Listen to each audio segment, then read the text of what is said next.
আসসালামু আলাইকুম রহমতুল্লাহ। আরও 60টি শেয়ারের আসলে অনেকগুলি শেয়ারের রিকোয়েস্ট ছিল, প্রায় 30-35টি শেয়ার। আর আমি স্বাভাবিকভাবে কমেন্টস খুব বেশি দেখি না, আর যখন দেখি কেউ রিকোয়েস্ট করলে এটা না দিতে পারলে ভালো লাগে না। তারা আমার ভিডিও দেখে চিন্তা করি যে আসলে মানুষটা কষ্ট পাবে ভিডিও না দিলে। গতকালকে আমি পারিনি, দেখেন গতকালকে আমি কয়েক ধাপে আপনাদের রিকোয়েস্টের শেয়ারগুলা নিয়ে ভিডিও দিয়েছি। আজকেও আমি আপনাদের হয়তোবা বাকি যেগুলো আছে এরপর গতকালকের বাকি যেগুলো আছে এরপরে আমি দিয়ে দেওয়ার চেষ্টা করব।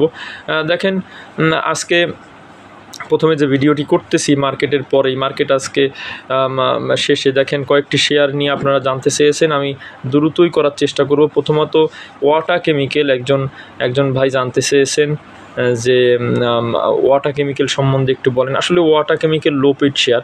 ওয়াটা কেমিক্যাল আজকে 156 টাকায় ক্লোজ হয়েছে। যদিও ওয়াটা কেমিক্যাল এমন একটা low paid share, 15%, 20%, 25% cash dividend কিন্তু পার ইয়ার দিয়ে থাকে আমরা দেখেছি। এবং একটা গুরুত্বপূর্ণ বিষয় হলো ওয়াটা কেমিক্যালের ইনস্টিটিউট হোল্ডিংটা অনেক বেশি, 37% প্লাস, 36% মেবি ডিরেক্টর হোল্ডিং, বাকিটা পাবলিক হোল্ডিং। ওয়াটা কেমিক্যালের পাবলিকের কাছে 38 লক্ষ শেয়ার আছে, পাবলিকের কাছে শেয়ার কোয়ান্টিটি। এবং এই শেয়ারটা কিন্তু যখন ফ্লোর প্রাইসে ছিল 200 টাকায়, এইটাই ওর প্রায় 5-6 বছরের ডাউন প্রাইস ছিল। আর এখন তো ওইখান থেকেও নেমে গিয়ে আমরা দেখেছি 121-22 টাকায় চলে এসেছিল। আর রিসেন্ট একটু বাড়ার পরে ওয়াটা কেমিক্যালটা আজকে একটু কমছে, কিন্তু এখন 156 টাকায় অবস্থান করতেছে। দেখেন ওয়াটা কেমিক্যাল কিন্তু লোপেড শেয়ারগুলোর মধ্যে একটা ক্যাশ ডিভিডেন্ড দেয়, ভালো একটি শেয়ার। আগে পরেও এই শেয়ারটার কিন্তু ভালো একটা ট্রেন্ড ছিল। এখন একটা নতুন একটা ট্রেন্ড বা গতি তৈরি হয়েছে। আমি মনে করি এটা 200+ চলে যাবে, আশা করতেছি যে যেহেতু লোপেড শেয়ার, স্বল্প মূলধনী কোম্পানির শেয়ার, এটা উঠে যাবে।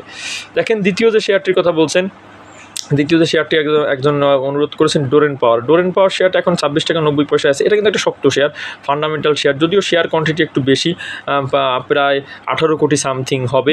পাবলিকের কাছে শেয়ার কোয়ান্টিটি কম, এটা 14%, মেবি 14% একটু বেশি শেয়ার পাবলিক হোল্ডিং আছে। বাকিটা আপনার 66% মেবি ডিরেক্টর হোল্ডিং, বা বাকিটা ইনস্টিটিউট হোল্ডিং। ওয়াটা কেমিক্যাল আমরা জানি একটা সময় কিন্তু অনেক উপরে ছিল, এখন 61 টাকায়, যখন ফ্লোর প্রাইস থেকে নেমে আসছে তখনই 61 টাকা। দেখেন কারেকশন হতে হতে এই শেয়ারটা 26 টাকা 90 পয়সা, তার মানে অর্ধেকেরও বেশি কমে গেছে, অর্ধেকেরও বেশি, 50-60% প্রাইস কিন্তু কারেকশন হয়েছে এই শেয়ারটা কিন্তু ভালো শেয়ার। আমরা দেখেছি যে ডিভিডেন্ড হিস্ট্রিটাও ভালো, ডিভিডেন্ডটাও দিয়েছে গত বছর, কিন্তু আমরা দেখেছি যে শেয়ারটা মোটামুটি 10%-এর উপরে, 10-12%-এর উপরে ডিভিডেন্ড দিয়েছে। আর অন্য বছর তো আরও ভালো ডিভিডেন্ড দেয়। অতএব এই শেয়ারগুলা আপনার যখন উঠবে, তখন স্ট্রংলি উঠলে এইখান থেকে মিনিমাম আমি আশা করছি 70 টাকার উপরে যাওয়া কিন্তু খুব স্বাভাবিক ব্যাপার। আরেক ভাই বলছে যে আমি আপনার ভিডিও সবসময় দেখি, প্রভাতী ইন্স্যুরেন্স আপনি মেসেজ দিয়েছিলেন। ভাই এই কথাটা হয়তো বা আপনি আপনার একটু মিসগাইড হয়েছে, মিসআন্ডারস্ট্যান্ডিং হয়েছে। আমি ইন্স্যুরেন্সের আইটেমই দেইনি এই 2 বছর ধরে, বরঞ্চ ইন্স্যুরেন্সের ব্যাপারে আমি সকলকে সতর্ক করেছি যে ইন্স্যুরেন্স কিন্তু অন্য সেক্টর তুলনায় ভালো ছিল, ভালো হয়েছে। সেই জায়গা থেকে হয়তোবা আমি প্রভাতী ইন্স্যুরেন্সের অ্যানালাইসিস দিতে পারি, কিন্তু আমি কাউকে সাজেস্ট কখনো প্রভাতী ইন্স্যুরেন্স করি। তারপর আপনি জানতে চেয়েছেন, আমি বলি প্রভাতী ইন্স্যুরেন্স এখন 33 টাকা 60 পয়সায় অবস্থান করতেছে এবং এর শেয়ার কোয়ান্টিটি কম। জানেন আপনারা প্রভাতী ইন্স্যুরেন্স একটা সময় 190-95 টাকা পর্যন্ত উঠে গিয়েছিল। এরপরে কারেকশন হয়ে কিন্তু আমরা দেখেছি 71 টাকায় ছিল ফ্লোর প্রাইজে, 71 টাকা থেকে এখন আবার 33 টাকা, তার মানে অর্ধেকের বেশি কিন্তু প্রাইস কারেকশন হয়েছে। এবং ডিভিডেন্ড হিস্ট্রি গত বছর 12.5% মেবি বা 12% ক্যাশ ডিভিডেন্ড এটা অ্যানাউন্স করেছিল। এখন যেখানে আছে ওর আপনার আমি যদি দেখি এখন যেখানে আছে, এটা অত্যন্ত কারেকশন হয়েছে শেয়ারটা 71 থেকে 33, আর আপনার নেট অ্যাসেট ভ্যালুটাও 21 টাকা। আমি মনে করি শেয়ার কোয়ান্টিটিও কিন্তু খুব বেশি না, 4 কোটি 3 লক্ষ শেয়ার। সেই জায়গা থেকে প্রভাতী ইন্স্যুরেন্সের যদি একটা আপট্রেন্ড শুরু হয়, এই শেয়ারটা আবারও কিন্তু তার একটা ভালো অবস্থানে চলে যাওয়ার সম্ভাবনা আছে, দীর্ঘদিন যেহেতু হাইলাইটসে নেই। বেক্সিমকো ফার্মা নিয়ে একজন জানতে চেয়েছেন। বেক্সিমকো ফার্মা ভালো শেয়ার, শক্তিশালী শেয়ার। এটা নেট অ্যাসেট ভ্যালুটাই কিন্তু 100 টাকার উপরে, 104 টাকা মেবি নেট অ্যাসেট ভ্যালু তার উপরে হতে পারে। এবং শেয়ার কোয়ান্টিটি অনেক বেশি, 44 কোটি, 44 কোটি, 44.5 কোটি, 44 কোটি 50 লক্ষ বা 60 লক্ষ এরকম শেয়ার কোয়ান্টিটি হবে। ডিভিডেন্ড কিন্তু ভালো ডিভিডেন্ড দেয়। গত বছর আমরা দেখেছি অনেক শেয়ার ডিভিডেন্ড মিস করলেও স্কয়ার ফার্মা কিন্তু ডিভিডেন্ড সেইভাবে খারাপ করেনি। ডিভিডেন্ড হিস্ট্রিটা আমরা যদি দেখি 35% ক্যাশ ডিভিডেন্ড দিয়েছিল। এর হাই প্রাইস যেখানে ছিল যেখান থেকে নেমে আসছে হাই প্রাইস 146 টাকা 10-20 পয়সা।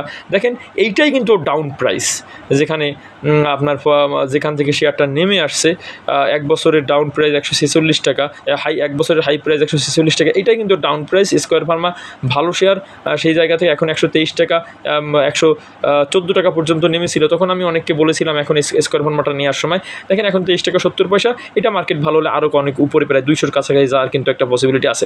এরপর একটা শক্তিশালী শেয়ার, যেটা আমি মনে করি যে মার্কেটের 2-3টা ফান্ডামেন্টাল শেয়ার থাকলে এর মধ্যে এইটা একটা, এবং ইপিএস, ডিভিডেন্ড, আপনার নেট অ্যাসেট ভ্যালু, প্রত্যেকটা দিক থেকে, ডিভিডেন্ড ইল্ড, সব কিছুর দিক থেকে যদি এই পি রেশিও সব কিছুর দিক বিবেচনা করলে এই শেয়ারটাকে আমি মার্কেটের 2-3টা শেয়ারের মধ্যে একটা বলি, সেটা একমি ল্যাব। একমি ল্যাব এখন 68 টাকা আছে। দেখেন এর নেট অ্যাসেট ভ্যালু কিন্তু 115 টাকা, এবং শেয়ার কোয়ান্টিটিও খুব বেশি না, 21 কোটি 16 লক্ষ মেবি। এরপরে একমি ল্যাবের কিন্তু পি রেশিও দেখবেন 5 পয়েন্ট সামথিং একমি ল্যাবের পি রেশিও 5.90 এরকম হবে। ইপিএস কিন্তু 11 টাকা। এই শেয়ারটার ইপিএস 3 কোয়ার্টার মিলিয়ে 11 টাকা। ইপিএস কন্ডিশন খুবই ভালো, 3 কোয়ার্টারই ইপিএস কন্ডিশনটা খুবই ভালো। এর টিউজও সব ভালো, সব কিছু মিলাই কিন্তু হাই প্রাইস শেয়ারটার মেবি 86 টাকা, যেখান থেকে নেমে আসছে 86 টাকা সামথিং কিছু হতে পারে। তবে এই শেয়ারটা এখন 68 টাকায় অবস্থান করতেছে। এই শেয়ারটা আসলে ফান্ডামেন্টাল বেস অনুযায়ী অনেক বেশি কারেকশন হয়েছে। 68 টাকা এই শেয়ারটা উঠলে কিন্তু 100 টাকা ক্রস করে 120, 25, 30 বা 150 রিল্যাক্সে চলে যাওয়ার মতন শেয়ার, পি রেশিও যেটা আপনার মেসেজ দেয়।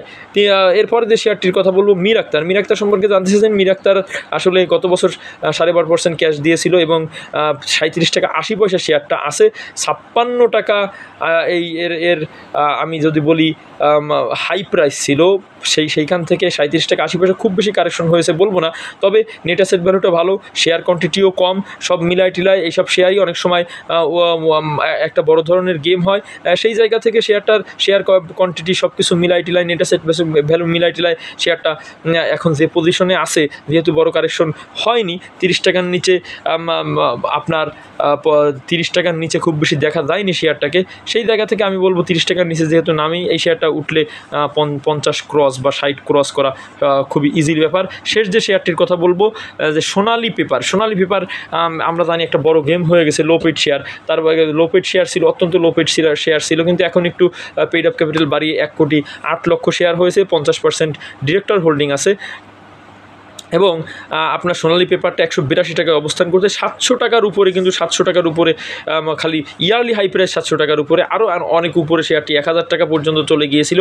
এইখান থেকে বড় ধরনের একটা কারেকশন মোডে থেকে শেয়ারটা 182 টাকায় চলে আসছে। এইটা সহনীয় প্রাইস। এই প্রাইসটা আপনি যদি এমসিএল প্রাণের কথা দেখেন, 1 কোটি শেয়ার এখন 136 টাকায়, অতএব সোনালী পেপারে 1 কোটি 8 লাখ শেয়ার 182 টাকায়, সেই জায়গা থেকে কিন্তু সহনীয় প্রাইসে আছে। প্রাইস খুব বেশি ডাউনেও যায়নি, এখন তার শেয়ার কোয়ান্টিটি, তার ফান্ডামেন্টাল বেস অনুযায়ী শেয়ারটা খুব বেশি ডাউনেও যায়নি, বা সে কোম্পানি অনুযায়ী আবার খুব হাই প্রাইজেও নেই, এখন সহনীয় প্রাইজে আছে। হয়তো বা এইখান থেকে শেয়ারটা উঠলে, যদি গেম হয়, অনেক উপরে উঠে যেতে পারে, স্বাভাবিক হলেও 300 টাকার উপরে কিন্তু আশা করা যায়। সকলে ভালো থাকবেন, সুস্থ থাকবেন। আসসালামু আলাইকুম ওয়া রাহমাতুল্লাহ।